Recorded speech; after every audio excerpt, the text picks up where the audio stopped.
Welcome to Nissi News Byte at 1. Hello and good afternoon, viewers. The truth is our priority and we give you justice to your curiosity. The latest news is spotted here only on Nissi News Bytes at 1, where we give you the latest and most credible news for you today. My name is Cecilia Mwariri and our sign interpreter is Grace Mohair. Now on our top stories.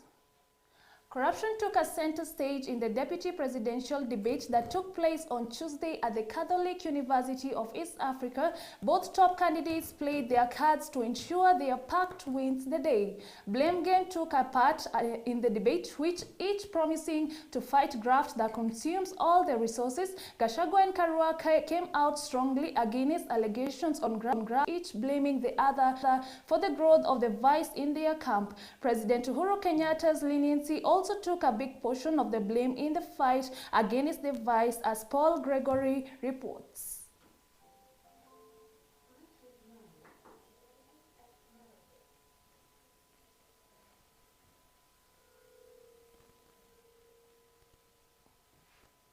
Outside government and publicly is disruptive. No wonder the government in which Mr. Gashagua's principal serves is unable to fight corruption because it's pulling in two different directions. That is why we have a paralysis today. Mother Karua of Azimio was strong and robust in articulating her points, terming her principle as the only leader who is democratic. I will remember the oath, my oath under the Constitution, that there are things, if they are outrightly illegal, I certainly cannot be party to. But happily, my principle is a believer in the rule of law and constitutionalism. On wealth declaration, Karua said her 56 million wealth she declared the last time has since appreciated to about 150 million today. She said her main agenda in life is people and not a land wealthy thirsty. Karua said that she has a home in Nairobi and a piece of land at her father's home back at home in Gishogo. The 56 million I had declared in 2013 has appreciated because of the inflation. I haven't had any new properties, but I'm a person many may not understand. I'm not thirsty for land. I'm not thirsty for worldly goods. I'm happy to have a house I call home. I'm happy to have a house in my father's land. I do not look for property. Not everybody is hungry to amass. I'm hungry to do something to help my country to transform the lives of the people. Right. So if you're looking for Martha Karua to be a billionaire, no, I am not hungry for billions. Gachagua disagreed with the accusation of the wealth he owns. Gachagua said his account that the government has frozen is 203 million shillings. He said his total wealth is about 800 million shillings minus what has been frozen. Gachagua defended the source of his wealth, saying that he made his wealth long before the inception of the county governments in the country. Gachagua said in the fullness of time the truth will prevail. He said he worked with the ministries of land and livestock between 2008 and 2010, terming himself a man of principle. That is propaganda. I have 200 million. That is the money that is held. 200 million, 64 million, I worked in the Ministry of Lands and Settlement.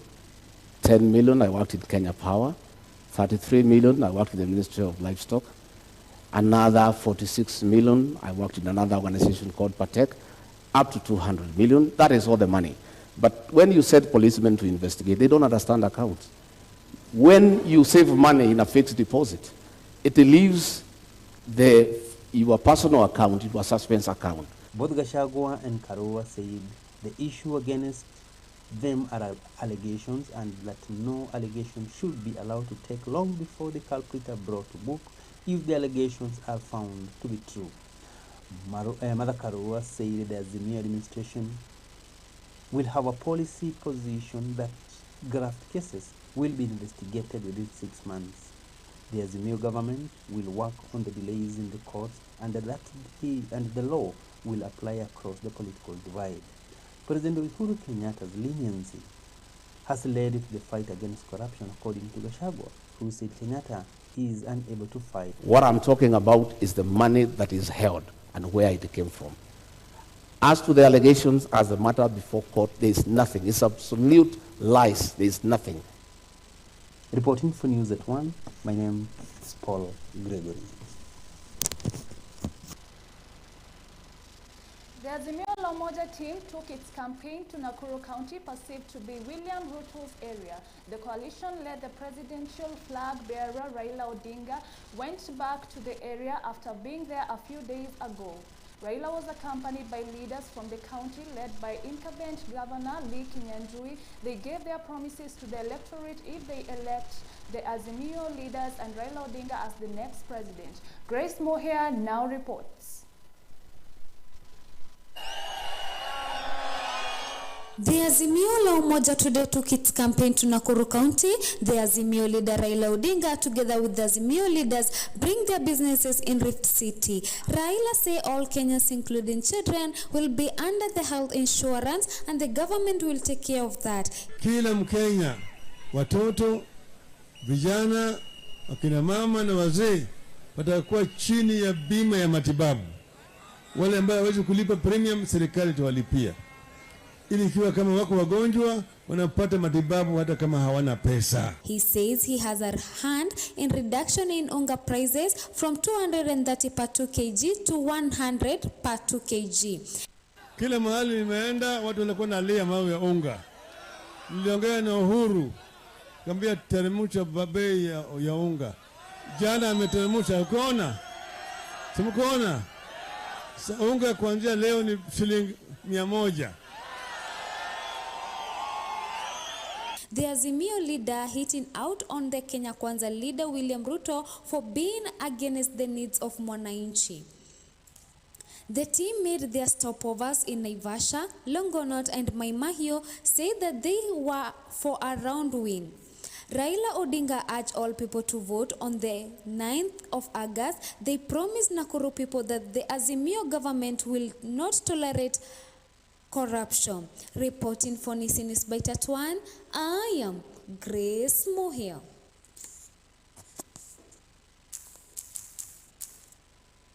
Tena yule mtu wa Sugoi, mtu wa Tangatanga, analalamika ati hii ni siasa. Yeye anataka wananchi wazidi kuumia. Hataki wananchi wapate afueni. Nimesikia Ruto akiongea akisema ati watu wanapiga siasa na mambo ya unga.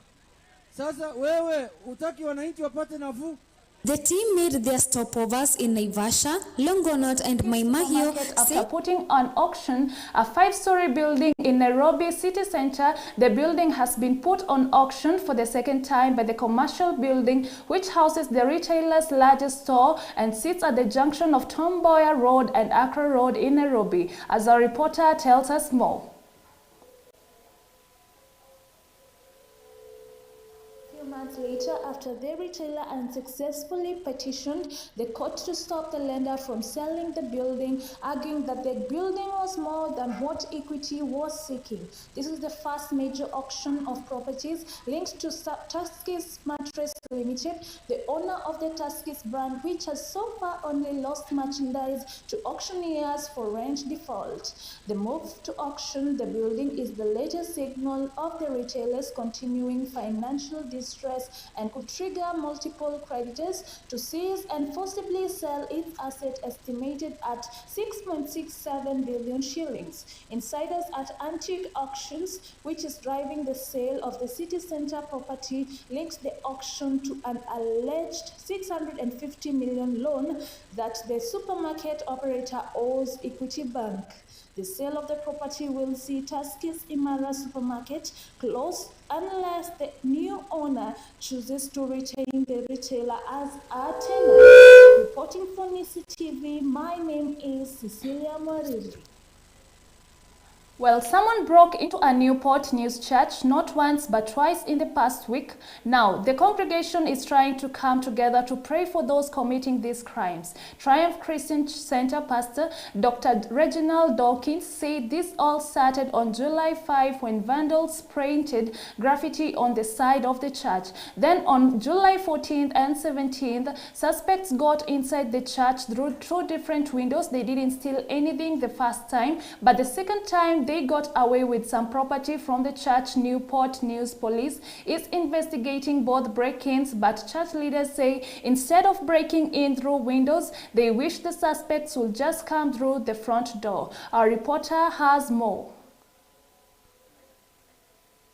Well, on our next news, the International Finance Corporation is channeling billions of shillings into Kenyan small businesses and women-owned enterprises through strategic loan partnerships with banks, plugging a gap in the local credit market that remains wary of risk. SMEs, the international financials exposure to local Tier 1 lenders through debt and equity totaled 105.8 billion shillings at the end of 2021, comprising mainly of medium-term credit facilities that are also backed by fellow development finance situations. Our reporter has more. Well, Sri Lanka's parliament that has announced the 3 candidates nominated to become the next president. They include interim leader and former Prime Minister Ranil. He will face a former educational minister and a left-wing leader. A secret ballot is expected to be held on Wednesday. Al Jazeera's Minel Fernandez reports from Colombo. Paul Gregory reports.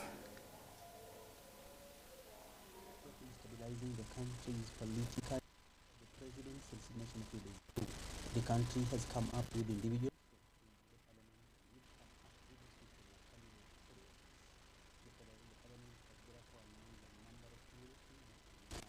the next president of the country. Sri Lanka's parliament has therefore announced the 3 candidates nominated on the next day to interim leader and Prime Minister. Nancy will face a minister and a left-wing leader. A secret ballot is expected to be held on Wednesday. Reporting for News at 1, my name is Paul Gregory.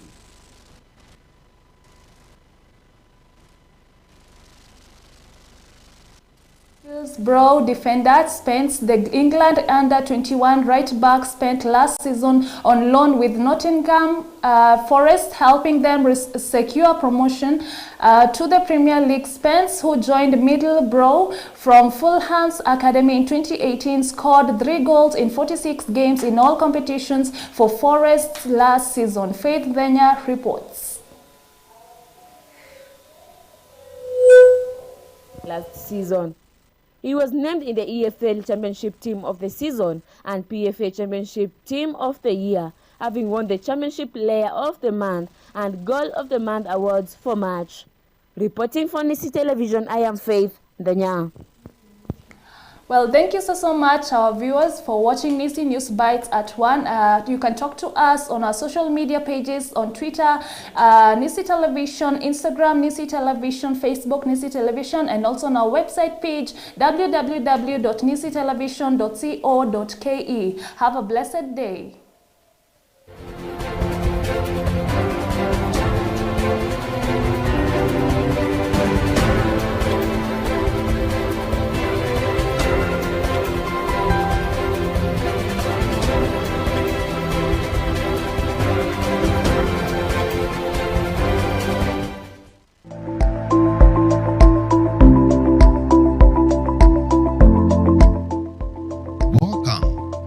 Nissi Television, the house of rest.